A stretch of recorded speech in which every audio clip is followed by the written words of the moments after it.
Hello, everyone. Hope everyone's having a great day. Just wanted to talk about a little bit about cirrhosis and the signs and some of the things that come with it. Um, my name is Neil. I actually am living with end-stage liver failure. I know I don't look it, but we normally don't. We go through this process and we go from good to bad, good to bad. Um, anyway, uh, cirrhosis of the liver is scarring tissue of the liver caused by a lot of things. In my case, it was a little bit of drinking plus some genetic markers, as well as, another contributing factor could be different medications, drugs, different things like that. Tylenol can affect the liver, things like that, and, extreme doses. Uh, Well, one of the first things that you run into, well, at least my case. Oh, and first, I just want to say I am not a doctor. I'm not a medical professional. This is just my experience, what I've been through, and I hope this helps somebody going through it because I do know that there's not a lot of people um, out there telling their stories as far as what they've been through. At least I've had trouble finding a lot of them. Uh, so one of the first things you tend to feel is just a feeling of malice. Malice meaning like just you don't feel right. Something's going on. You can't put your finger on it. You just don't feel overall healthy. That's one of the first things. And then you start feeling fatigue, um, things like that, weak. Uh, some of the things that come with cirrhosis of the liver, these are just some complications that come with it. One is confusion, disoriented. They call it brain fog. What this is the bile inside the ammonia and the bile and stuff inside your liver that no longer can filter out through the spleen and no longer can filter through the body. And it winds up, I'm sorry, not the spleen, through the liver. And it winds up backing up, and it can cause getting into your brain and enter into the tissue in your brain. It can cause confusion, some worst cases, coma. This is the really far stages of the disease. Uh, when somebody's in a coma, a lot of times the prognosis is not very good. Luckily, that has not happened to me yet. The another thing is ascites. What that is, that's fluid buildup on the stomach.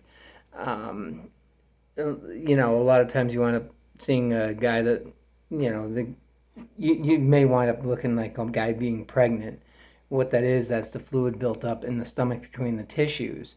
What's happening is because of your liver's not working properly, some of those fluids and stuff back up and they wind up draining into your stomach tissue. One of the problems with that is they can get bacteria, it can get infected, plus it pushes on your organs. It actually, when I first went in, they pulled over 100 pounds worth of fluid off me. And it was actually pushing all my internal organs up and over to the side. So my heart was pushed over towards the side and up against my chest. And, there was a lot of fluid on me at the time. We also get severe itching. This is caused by the bile cells in your skin kind of coming out through your skin. They come out looking like these little red dots with little fingers coming off them, almost like a red little spider. And those wind up showing up and they become very itchy. Again, this is from the bilirubin and the bile ducts backing up. Yellowing of the eyes and the skin, what we would call jaundice. I was very yellow, almost looked like a pumpkin when at my worst point in time. Luckily, through diet and through abstaining from any kind of alcohols, Tylenol, things like that, eating healthy, I've been able to get some of that function back, so my color back and things like that. So my bilirubins are a little better, so they're not coming through my skin and things like that. Um, we went not having a very good appetite. A lot of times this is caused by the fluid in your stomach pushing or an enlarged spleen, which is another thing that happens. your spleen winds up causing is from low platelets in your body, and what happens is it winds up getting backed into that spleen, and that spleen helps with filtering all those toxins out and everything, and they wind up getting backed up. Uh, you become weak and fatigued.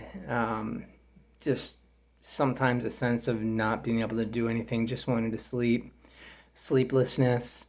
Um, I have trouble sleeping at night. Sometimes I'm up to 5, 6 o'clock in the morning and get 3 or 4 hours of sleep.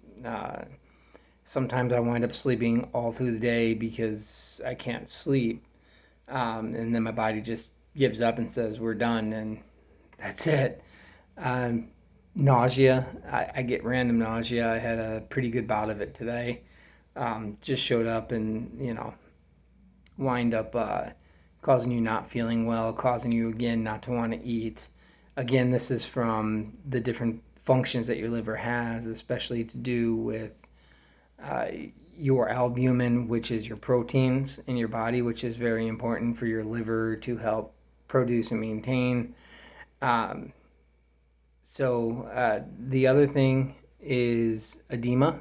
Your legs, especially your left side, can get swollen. My leg at one point was this big around.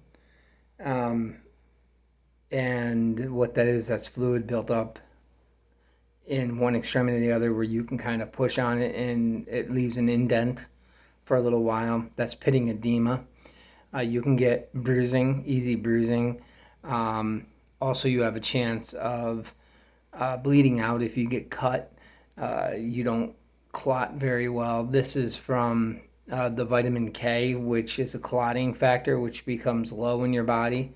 So you don't have the ability to clot. Again, your platelets, which aids in that and aids in keeping you healthy, those don't produce properly in the cells.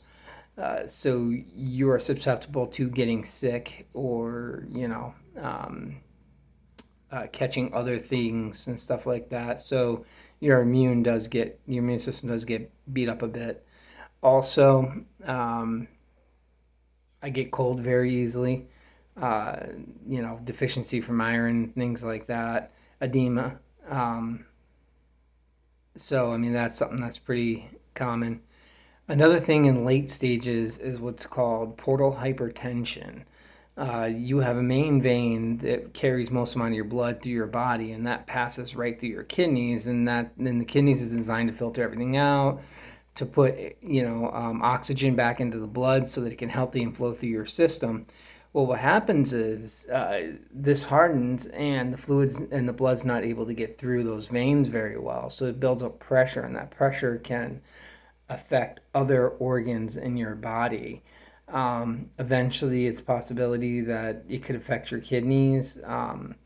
Especially if especially because of the blood flow. What happens? The blood flow gets cut off from those kidneys, and those kidneys wind up not working properly as well. So that is a possibility as well.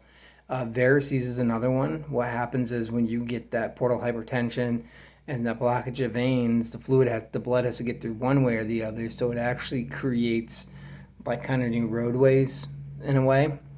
And those veins are very susceptible to bursting, especially if hit or touched.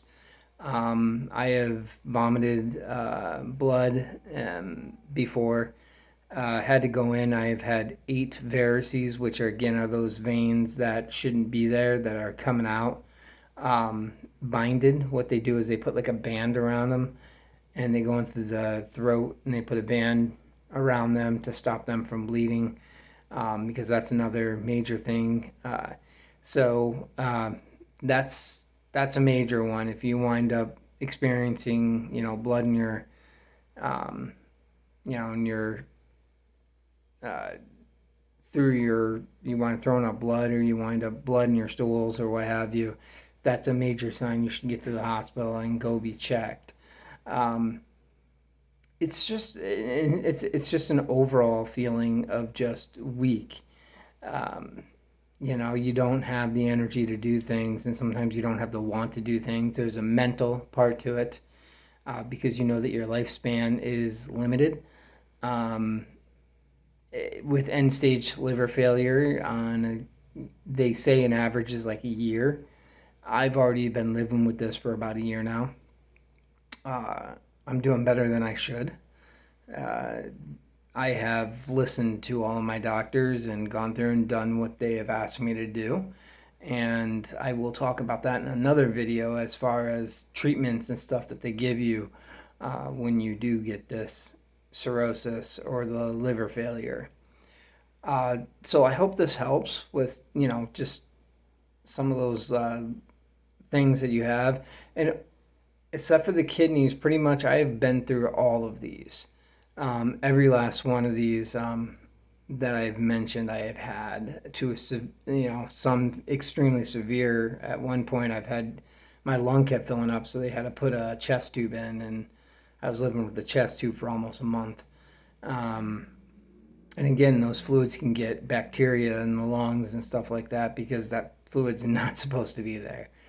Uh, but for the most part, I'm fighting every day. Life's worth living. If you have any questions, please feel free to reach out. I am considering doing a live eventually.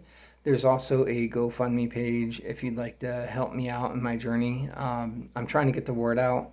Plus, right now, I'm kind of between places due to the situation. That's the other financial burden. You're unable to work. You lose muscle mass, you become weak. I've got 3 hernias that are caused by the weak muscle mass, which makes it very difficult to work or anything like that. So you kind of get by as best as you can, and we fight every single day. And if you look at me, I'm going to tell you I'm fine. From the outside, because you know what, at the moment I'm fine. We're going to get through this, and I'm going to keep, fighting. And if you have any stories you'd like to share or anything you want to talk about, please feel free to message. Um, all right. Everyone have a wonderful day. Oh, and that GoFundMe is linked in my bio, plus connected to a few of my videos if you want to help. Thanks again. Take care. Everyone have a wonderful day.